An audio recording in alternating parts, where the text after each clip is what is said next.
coverage of the top stories in sports. The Sports Wrap with Jason Page starts now.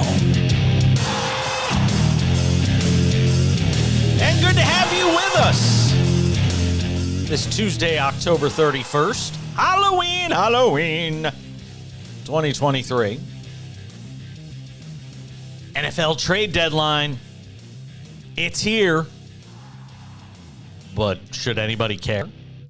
We'll get into some baseball talk, Monday Night Football recap as well. Exactly what we thought would happen did happen. And we've got a special guest on the show today, Al Bernstein, Showtime Boxing, legendary sports broadcaster, of course, has done a terrific job for so many years with Showtime, which is leaving the boxing business in early December. We'll talk with Al Bernstein about that. The Hall of Fame boxing analyst will join us coming up in about 30 minutes.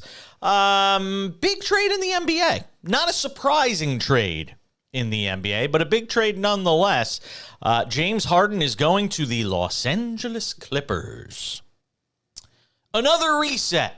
Another opportunity for James Harden to fix things. That dancing man you see on the screen is Sam Yarnell, who hangs out with us each and every day on the show.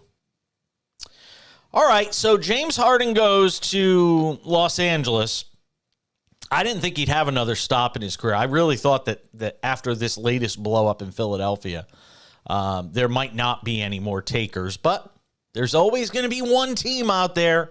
There's always going to be one organization, one GM that thinks they have the key to unlock James Harden as anything more than a great regular season player that can't win in the playoffs. And if you're the Los Angeles Clippers, you weren't winning a title without James Harden. You really don't lose much. I know there's a lot of draft picks involved in this and players moving back and forth, and I don't want to discount any of that.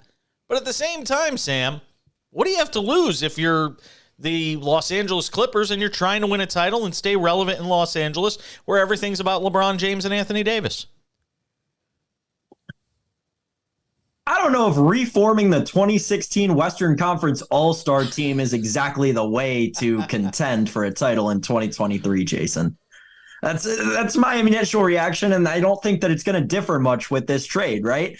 Because now, sure, they've got Russ, they've got PG, who misses, 40 games a season. They've got Kawhi, who misses the other 40 games a season. And James Harden, who misses 60 games a season usually. So if we're, doing quick math, 20 games, that team's going to be absolutely awesome. But how is this not the Brooklyn Nets all over again? Add Russ. Like, that's literally all this trade is to me. But that's kind of wherever Harden was going to go, unless he was going to be the guy himself, which based on all of his comments, he did not want to be no matter where he went. That's kind of how this was going to end up. It was going to be a washed bunch, whether he ended up in LA with the Lakers rather than the Clippers, whether he ended up, on one of the Eastern Conference powerhouse teams, if he ended up on the Bucks, we'd be saying the same thing. It's just, like you said, a weird step in his career.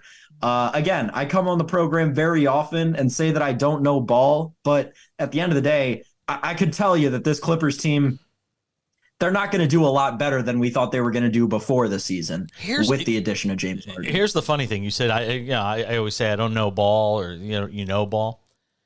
There's only one basketball. There's only one basketball to go around. And you've got Kawhi Leonard, Paul George, Russell Westbrook, and now James Harden. And James Harden has to be playing with the basketball in his hands. I mean, he's a guy that loves to have the ball in his hands. I'm not just talking about for shooting purposes, because he does distribute. But you've only got one basketball. And you've got all of these. I am fascinated to see how this thing pans out. I mean, Ty Lue, whatever they're paying, it ain't enough. Whatever they're paying that dude, it ain't enough to deal with all of the, Paul George is pretty cerebral. I don't worry about him so much. But Kawhi Leonard, we know how touchy he can be. We already know Harden, is a mental case. And that might be being polite. And Westbrook, who's had obviously his issues the last couple of years in terms of, being able to shoot the basketball, not being able to score at the rim the way he used to. Although he still plays hard for, however many minutes he's out there every night. It's an interesting move. It part of it looks desperate to me. Part of it looks desperate to me because I think the only team that could take a shot on James Harden was a team that's desperate. Whether it was desperate for relevancy, whether it's desperate to try and still win, knowing that the clock is ticking on this group with Paul George, Kawhi Leonard, and Russell Westbrook. Now, there are a bunch of assets that are moving around in this thing. Just so people know, Sixers send Harden, PJ Tucker, Philip Petrusev to the Clippers. Marcus Morris, Robert Covington, Nicholas Batum, KJ Martin, a 2028 unprotected first-round pick, 2 second-round picks, a 2029 pick swap, and a partridge in a pear tree. No. And an additional first-round pick from the Oklahoma City Thunder. Clippers are sending a 2027 first-round pick swap to Oklahoma City, which will clear the way for the Thunder to move a protected 2026 first-round pick to the Sixers. I feel bad for the guy that's got to figure all this out. This is crazy. The Clippers are sending paperwork for sure. My God, the Clippers are sending a 2024 and a 2029 second-round pick to the Sixers in the deal as well. And then the Sixers are going to waive Danny Green to create the roster space for the deal. And there's a bunch of expiring contracts coming back to the Sixers that keeps them in a position to have as much as $50 million to $65 million in salary cap space next summer so that they can go after another big name free agent that is obviously going to be out there. I think it's I think it's a move of desperation, but I don't think it's the worst move in the world if you are the Clippers, because you really don't have anything to lose. You weren't a title contender before you got them. Maybe you catch lightning in a bottle, in this crazy Western Conference, and you're able to make a run. Like I said, other than that, I don't have a heck of a lot to say about it. Speaking of trades, there is another one, and this one is in the NFL. It is trade deadline day in the NFL. Here's something that's amazing to me. For all the success the NFL has, and I think we'd all agree it has a ton of success. For all of the success that the NFL has, the one thing it doesn't have is an engaging, entertaining trade deadline. It is the trade deadline that nobody cares about. Hockey, you get tons of big deals at the deadline. Great players moving all over the place. Baseball, we know how big the trade deadline is. Even the NBA, you get big name players moving. NFL trade deadline is crickets. Every year and throughout, the last 3 weeks, 4 weeks, we talk about potential moves. Could the Jets trade for this person to try and upgrade their quarterback situation? Now it's Minnesota. Can they make a deal potentially with somebody to upgrade their quarterback situation? And then when all is said and done, the trade deadline comes and goes in the NFL, and we're left going, there's nothing. There's nothing in the trade deadline. Every year, you get Montez Sweat. That's what you get at the NFL trade deadline. Bears and Commanders doing a deal. Montez Sweat goes to Chicago, a 2024 second-round pick. Now, by the time this podcast and vodcast airs, there might be more deals. But I guarantee you when we come on Wednesday, or when Sam comes on Wednesday more appropriately, because I take Wednesdays off because I can, we probably won't be talking about anything major, earth-shattering, game-changing at the NFL trade deadline.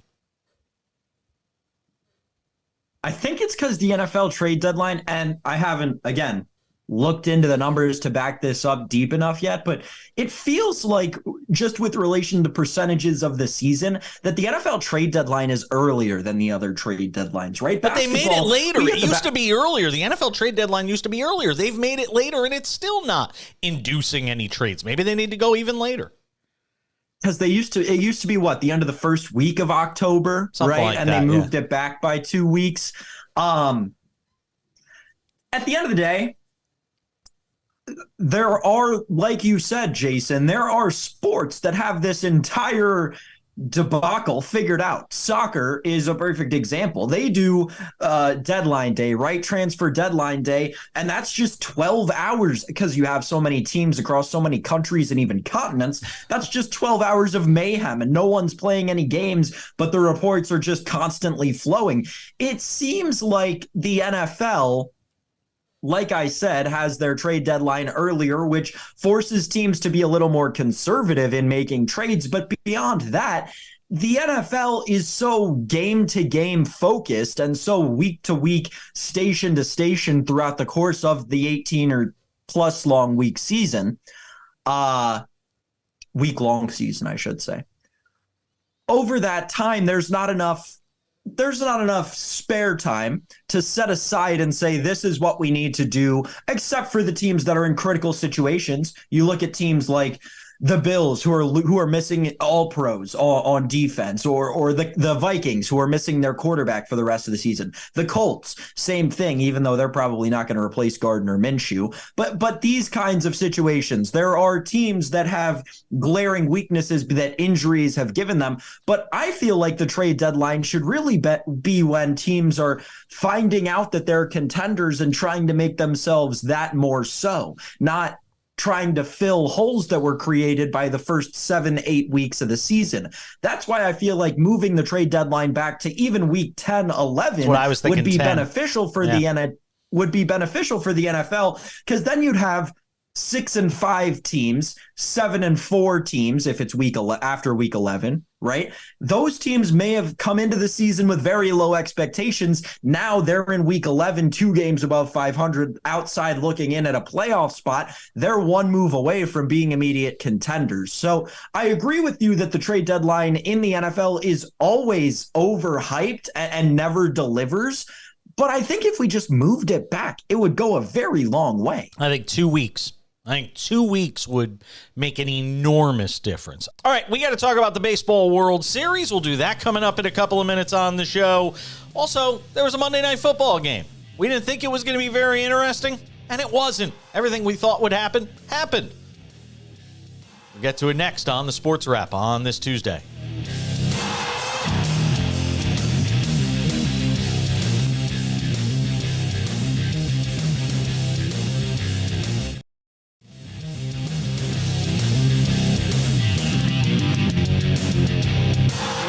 Along on this Tuesday edition of the Sports Wrap.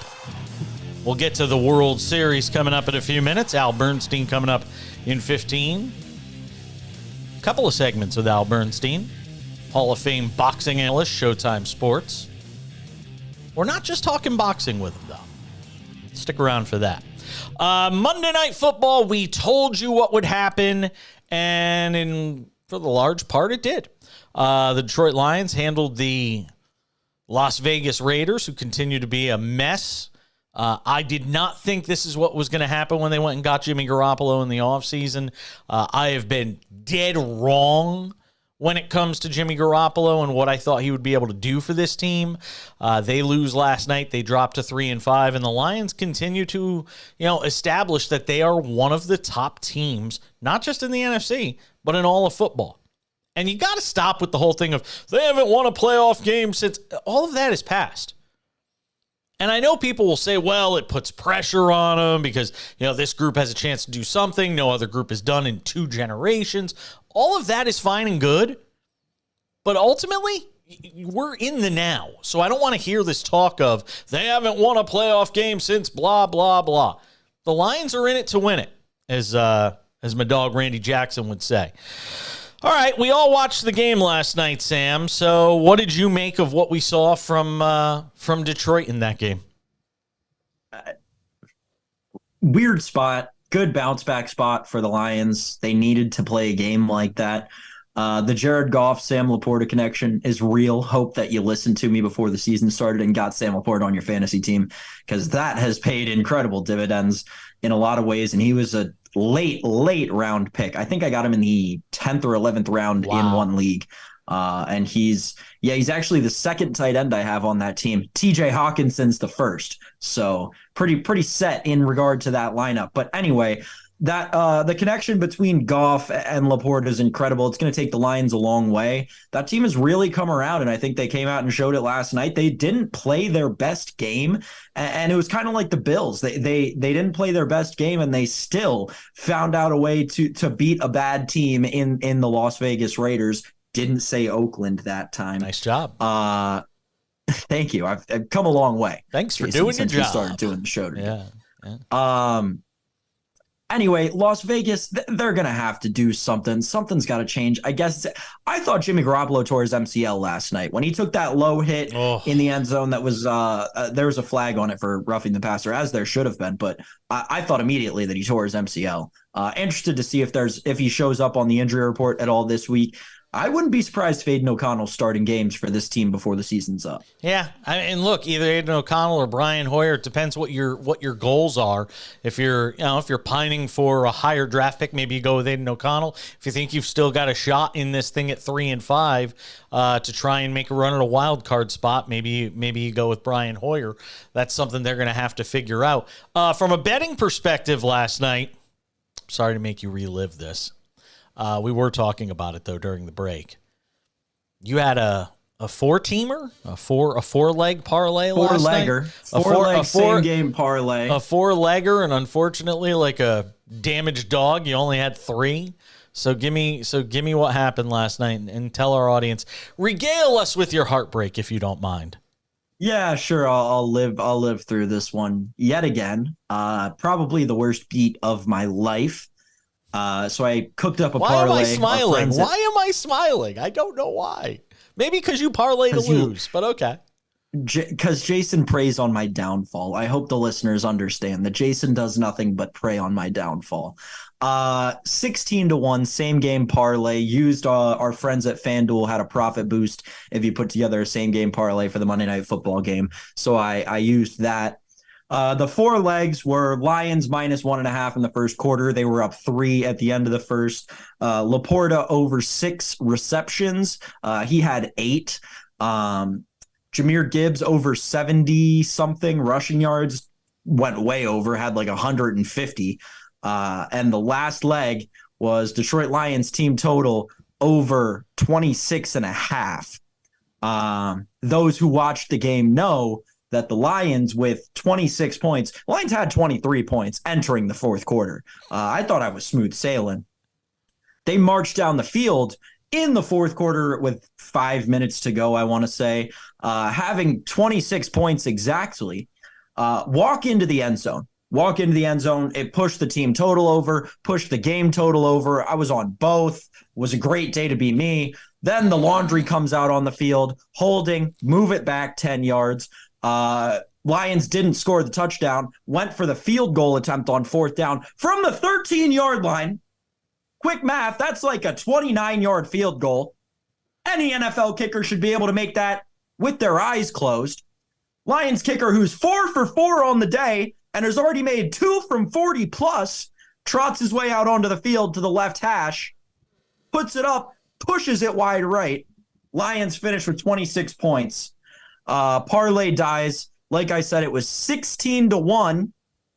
So I lost a lot of money on that last night. Not lost, but didn't lose a lot. Just didn't make any. That hurts, Jason. It's not the losing that hurts as much as the not making. Tell that to people all the time. It's what they don't understand about sports gambling. It's not the losing that kills you. It's the almost winning that kills you. Riley Patterson, by the way, is your new best friend. Should I have dressed up as Riley Patterson for Halloween? Ban him from the league. It was awful.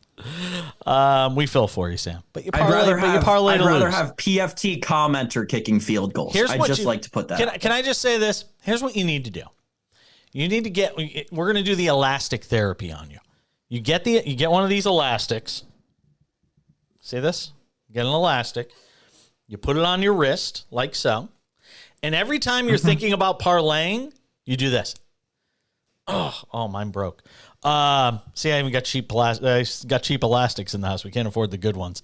We got to go to like the dollar store and get dollar store elastics. That's why you got to put together some more parlays so that you can afford the good ones. Exactly. It's okay. It's one less car payment for you.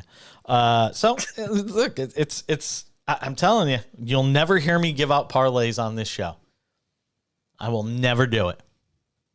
But I am also the guy. Public play. But I am also the guy that plays like, Jock MKT pick'em games where you've got to get like 2 picks right in order to win your money. So I guess in some ways I do parlays, but it's because that's the only option I have here in California because we don't have legalized sports betting. All right, to the World Series, Sam. And last night, obviously, another win for the Rangers on the road. They do it without Max Scherzer, who gets hurt in this game. And I hate to say it, it might have been a blessing in disguise for this team to not have to maybe worry about Max Scherzer pitching in the rest of this World Series because he has not been that good. But Gray comes out, gives them a fantastic outing out of the bullpen. And the Rangers, I mean, look, they were the favorite to win the series before it started. You're seeing why, their ability to win games on the road. But would anybody be shocked if this thing were 2-2 with 3 games to play after tonight's game? I wouldn't be. I think the Diamondbacks get a win tonight. Adolis Garcia got hurt in this game. That is the huge story to me. Like, yeah, they'd be fine without Max Scherzer, but their best hitter, their most clutch hitter, the dude who has not single-handedly by any means, but has been a huge factor in getting them to where they are, left this game. I need an immediate update on him before I say anything else about, because right now, it's hard for me not to say the Diamondbacks go on and win 3 straight just because Adolis Garcia was such a big player to this Texas team, not necessarily just on the skill alone either. The boost that he provides in that clubhouse, the protection that he provides to Seager and Simeon in the lineup. It's a huge injury. It's a series-changing injury. I really want to pick the Diamondbacks in 6 if Garcia is not going to play again this series. Even if he is, knowing that he's playing hurt, it really makes me like the Diamondbacks in this series, Jason. I think that it's going to be too big of an injury for the Rangers to come back from. MRI is set for today. By the time you hear this vodcast, watch it, whatever it may be, that news may be available, and that'll obviously help you make up your mind in terms of sports betting decisions. The Rangers tonight, minus 104 with Heaney on the mound. Mantiply on the mound for the Diamondbacks. They are minus 112, so gives you a sense that Vegas, at least on the surface, thinks that the Diamondbacks will probably win tonight and get this thing to 2-2. I've always felt like it was a 7-game series. I still feel like it's a 7-game series. Whether Garcia plays tonight or not, I think the Diamondbacks win. We'll see what happens. Mantiply against Andrew Heaney. Odds to win the series right now, Texas is minus 310. You can still get the Diamondbacks at plus 250. Come on. $10? Before the Garcia news comes out, I would expect that number to change drastically after that. I will get in on the Diamondbacks right now to win the series. I will do it because it is a bet that is predicated on Adolis Garcia not playing at least 2 games, and if he does play 2 games, not being 80%. If he's more than 80%, the Diamondbacks are going to win this series easily. I'm sorry. If he's more than 80%, the Rangers are going to win this series easily. It's not really even a question to me because of, like I said, the lineup protection he provides to 2 great hitters at the top of that lineup, and the boost in the clubhouse with all of that clutch gene sitting in the lineup. Players around him are going to feel less pressure on themselves. Sam Yarnell, ladies and gentlemen, catch him hosting the show tomorrow. I am off on Wednesdays. Sam, have yourself a wonderful day. You'll be eating ramen noodles today thanks to Riley Patterson. Enjoy those ramen noodles, and we'll see you on Wednesday. Yeah, maybe I'll find a winner one of these days, Jason. We're back with Al Bernstein, the Hall of Fame boxing analyst of Showtime Sports. He stops by to talk about all things boxing, but also some other things you may not expect to hear about.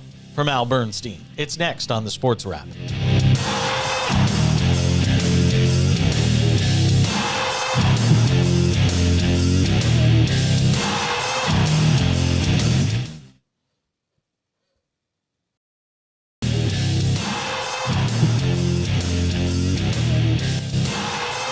We roll along on this Tuesday edition of the show, and so thrilled to be able to talk to Al Bernstein. We promoted it on the show yesterday, and he is here to hang out with us for a few minutes. He does a great job with Showtime Boxing, Hall of Fame boxing analyst, and hangs out with us today on the program for a few minutes. Al, I want to get to some of the Showtime news because I thought of you last week. Your first person that came to mind, I guess it was last week or the week before it was announced, the news about Showtime Boxing and Paramount. But I want to talk to you about this fight this weekend that we saw between Francis Ngannou, a boxing novice, and Tyson Fury, the linear heavyweight champion. How do you explain a boxing novice like Ngannou, trained by Mike Tyson, which is a crazy story unto itself, being able to push Tyson Fury to the limit?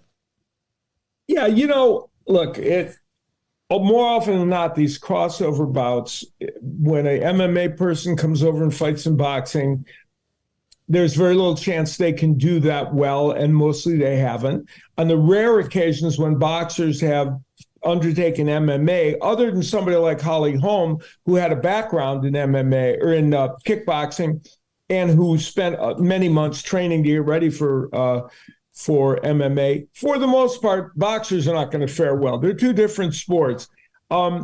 This was the rare exception to the rule, where a combination of Tyson Fury underperforming vastly and quite apparently not really getting himself into top condition or preparing for a match that he thought would be very easy, and Ngannou really showing us a lot more than we thought he had. It's quite apparent now. Now, I didn't see the fight. I will stipulate to that. But from everything I've read and everything I've heard about it in the little clips, he sent out all those viral clips of him looking terrible boxing.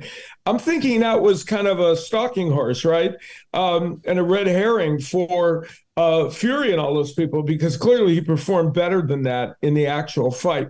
So I think it was a combination of Fury just completely underperforming and not being ready, and Ngannou doing a better job. I am one of those people that thinks it has no more meaning in the grand scheme of life than that. Some people were critical of me when I said it, but to me, that's the story of it. And, shame on Tyson Fury for not being prepared. Congrats to Ngannou for performing better than anyone thought he had a right to. And there you are. Is the story more Fury not taking him seriously and looking like the Michelin tire man in there, or is it that Ngannou could actually box, or is it that Ngannou could actually box and might have a future in the sport?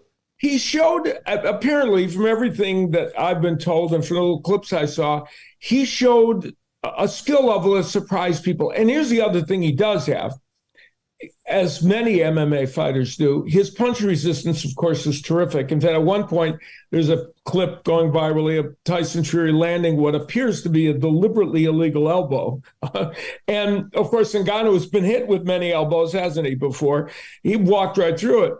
So he has the punch resistance, and apparently he is better at this than people would have thought. So he may pursue future boxing matches. And I would be very curious.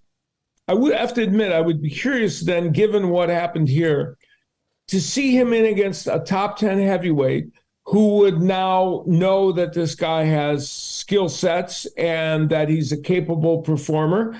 And I'd be curious to see how he then does against one of those top 10 heavyweights. It would be interesting to know. Yeah. Find out where his game is against somebody who's actually prepared for him, now that there's a little bit of tape and some scouting that you could actually do.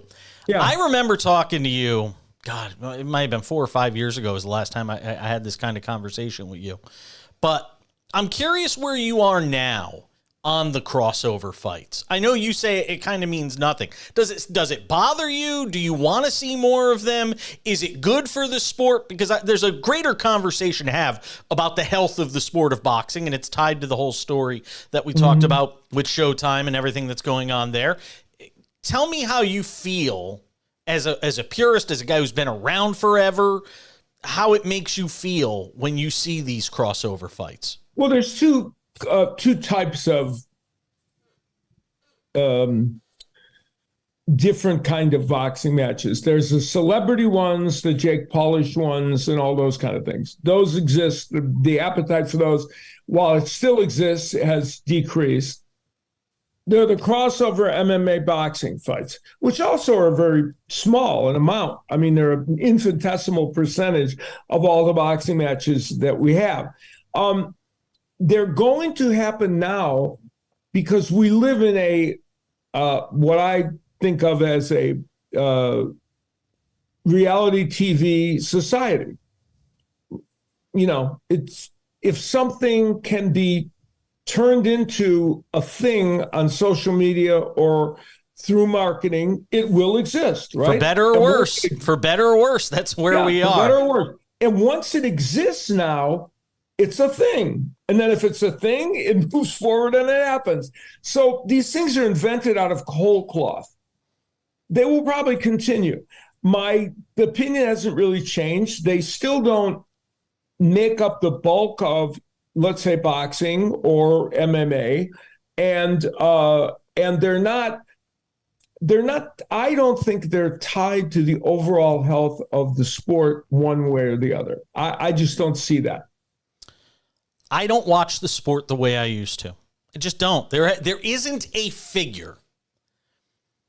I know when I was a early teens, late teens, I remember when I first got into broadcasting, I remember doing high school sports shows where I was, enamored with Mike Tyson, and that was sort of the end of him. And when Evander Holyfield came in, and then, George Foreman and all of that, there were figures and stories that made me gravitate towards the sport.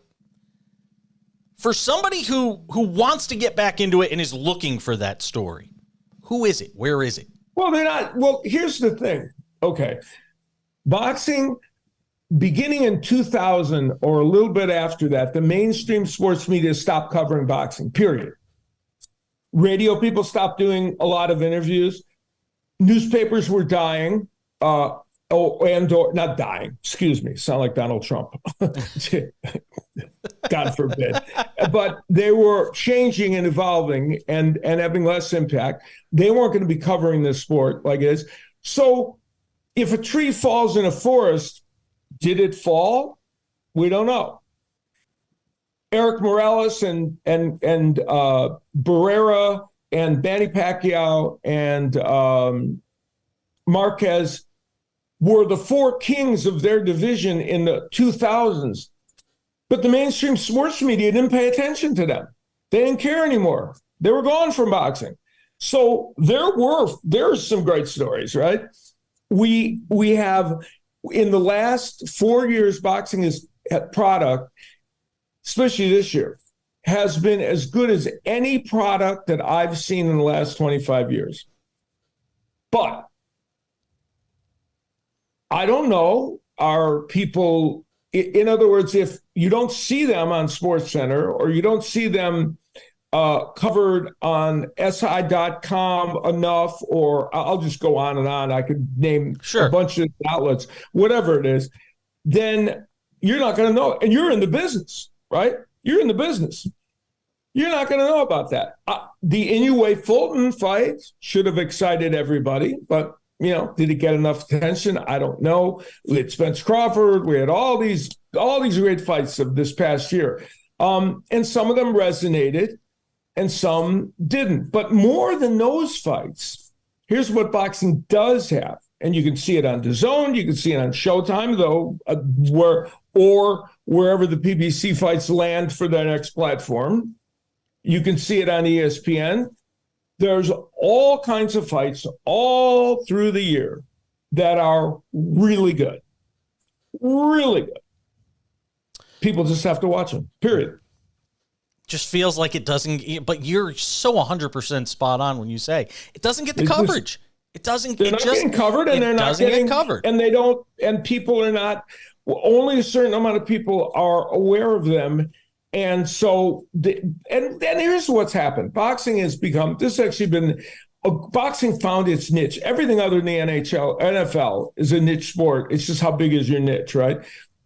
So boxing kind of found its niche in the last 3 or 4 years, a niche that allows it to have these big pay-per-views that make money, allows it to put on these really good fights on the platforms that are, in the last 3 months of the year, I can name you 7 or 8 fights that are last 2 months of the year that we're going to have still. 6 or 7 or 8 or 9 great fights that are going to be shown and available to boxing fans. Some are pay-per-view, some are, platformed, and of course you have to have the platform, which is part of the problem too. It's not on mainstream TV, but that went away a long time ago when the network TV stopped doing it. So, that's the reason why it might not resonate, but boxing found a certain niche for itself that ensures the sport moving forward. It just isn't, it's never going to be what it was in the 80s or 90s. But as somebody who's in the belly of the beast, it's still making money, right? I mean, people are still making money with it. I mean, the promoters, the arenas, the TV outlets that do carry it. Yeah, and let's deal with the elephant here in the room.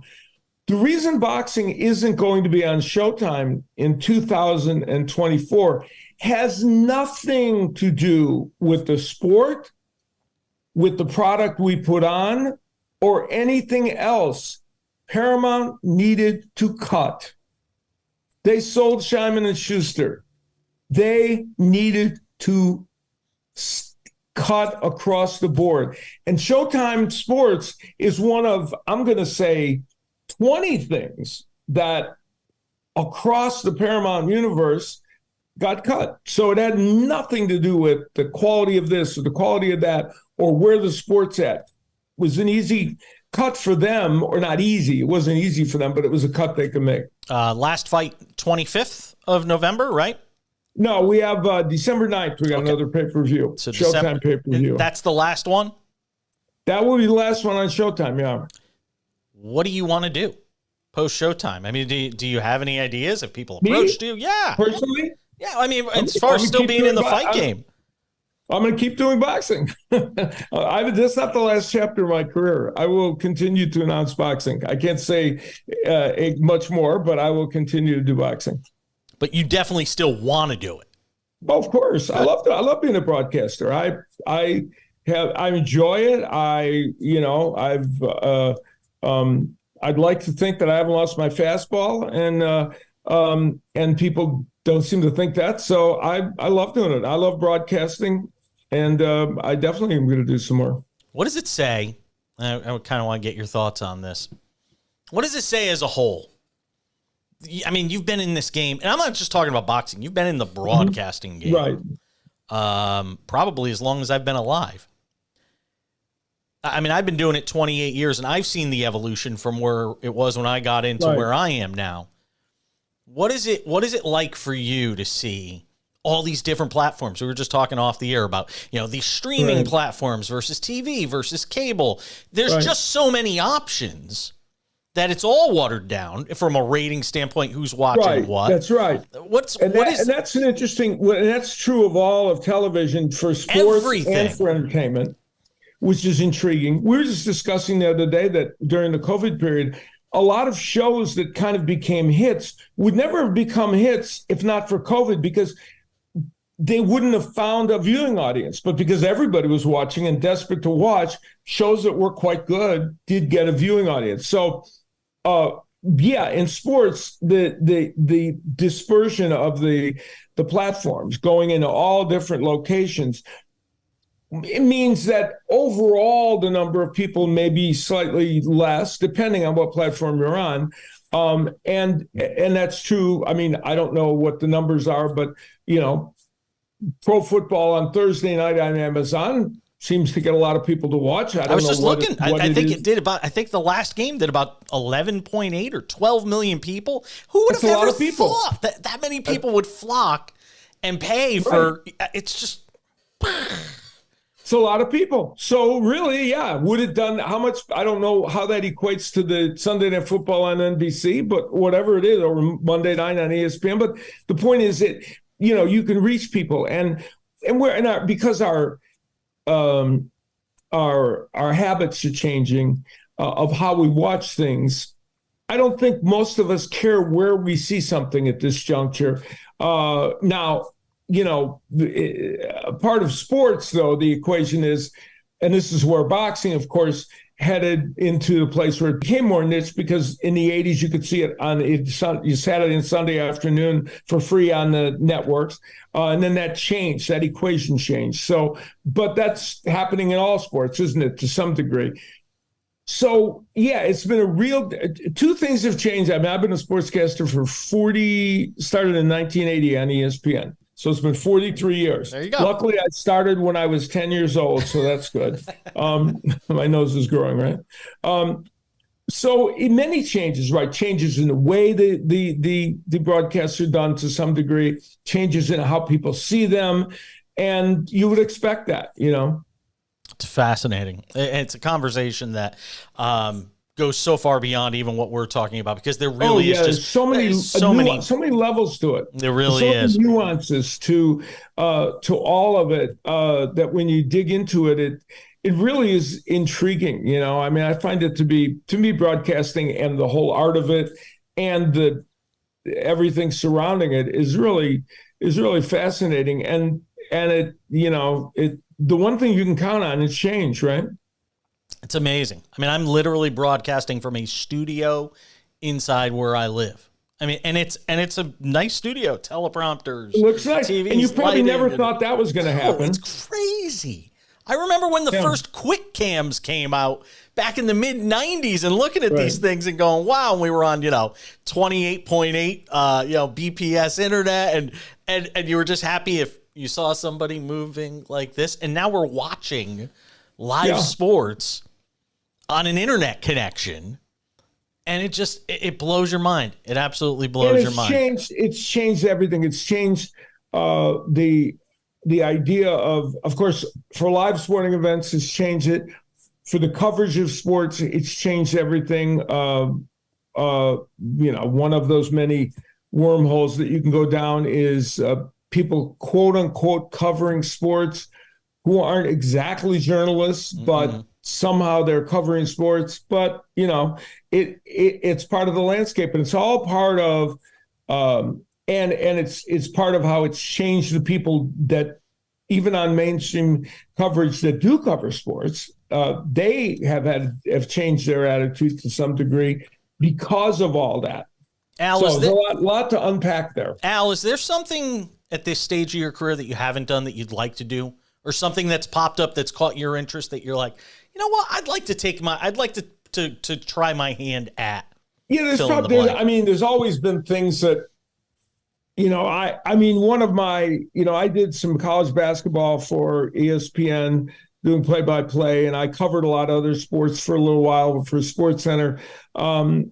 If there's a bucket list item for me, it's probably doing a little bit more play-by-play on some of those college sports, which, I don't know if that'll ever happen, but to me, that would be the bucket list item. I love doing it. I enjoy doing it. And it was fun. And that might be the only thing that, I would, enjoy doing at this juncture in the world of sports. I mean, I've had a pretty eclectic life from sportscasting to doing music shows to riding in celebrity rodeos to that. If I think of it and I can figure out a way to do it, for the most part, I will try and figure out a way to do it. So some things, though, there is a gatekeeper for you to do. So, what do you watch? If you're not watching boxing these days, what is it? I watch more college football than any human should be allowed to watch. Wow. Right?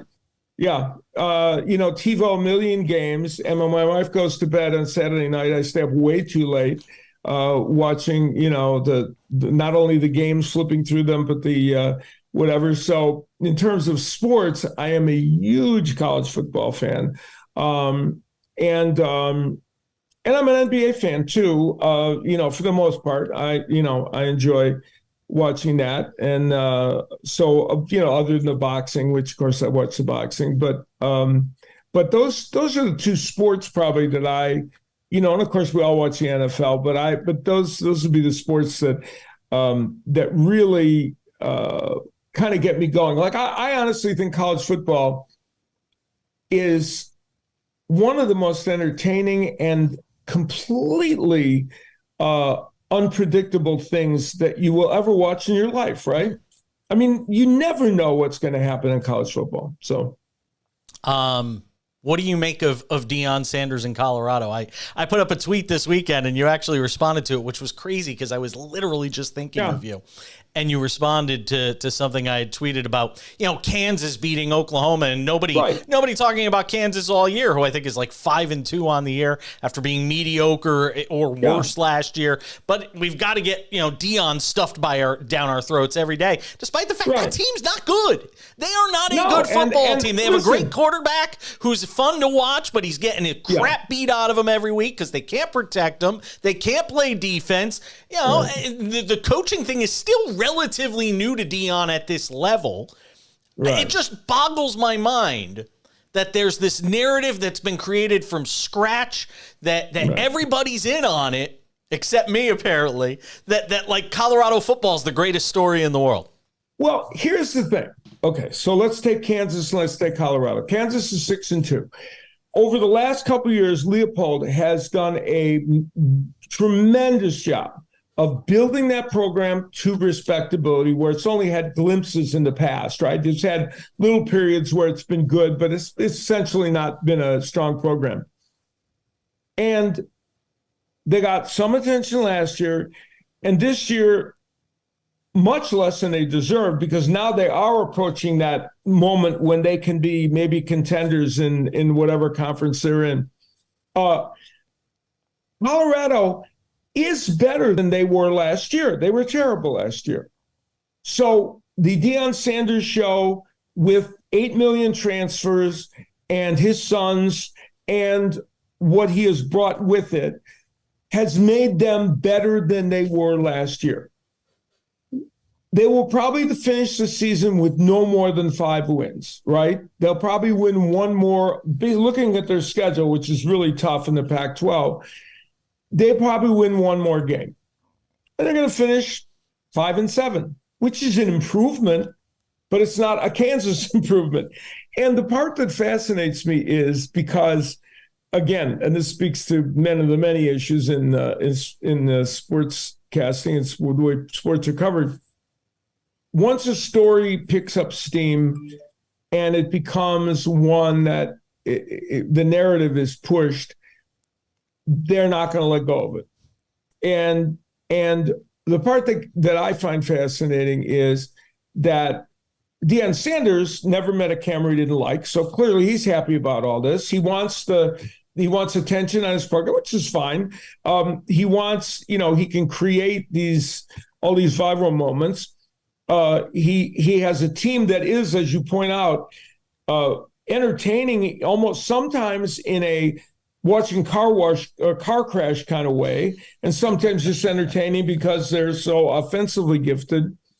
And so you get this narrative that ignores what is a much more substantive story and one that merits at least a little more attention. So that's why you're thinking, well, I thought, to be honest, and I don't have anything against Deion or for Deion. I'm not a pro or negative guy one way or the other, but like the comments he just made last night about how do you fix the problem of protecting your quarterback? He said, well, you got to get better linemen.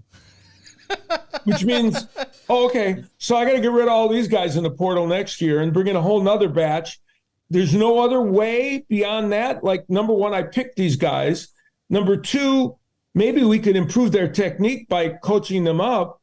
There's a lot of answers to that question, but the one answer, maybe if you're in the NFL, that's the answer, even then they wouldn't give you that answer, would they? If you asked the coach of the Green Bay Packers, how do you, well, I got to get rid of the offensive line. Nobody's going to say that, right? No, but absolutely nobody's going to say that. It breaks my heart to see the Pac-12 basically blowing up in front. Because it's the best conference in football. It's the best conference in football. Absolutely, the best one in all of college football. It's sad. It's very sad that that's going the way. But things seem to be going away these days, don't they? It certainly does. Al Bernstein, I could do it all day. I appreciate you hanging out with me for a bit. It was fun. No problem. Always good to talk to you. Absolutely. Let's do it again soon. All right. All right, take care. I'll do it when I can tell you exactly where I'm announcing boxing. That's what I like to hear. I'll give you the scoop. I would be very grateful. Al Bernstein, right. One of the best. Much appreciated. Take care. That's going to wrap it up for this Tuesday. Thank you to Al Bernstein. Great job, as always, by Sam Yarnell. Late breaking news before we wrap. Chase Young headed out of Washington. The Commanders shipping him out to the 49ers. Wow.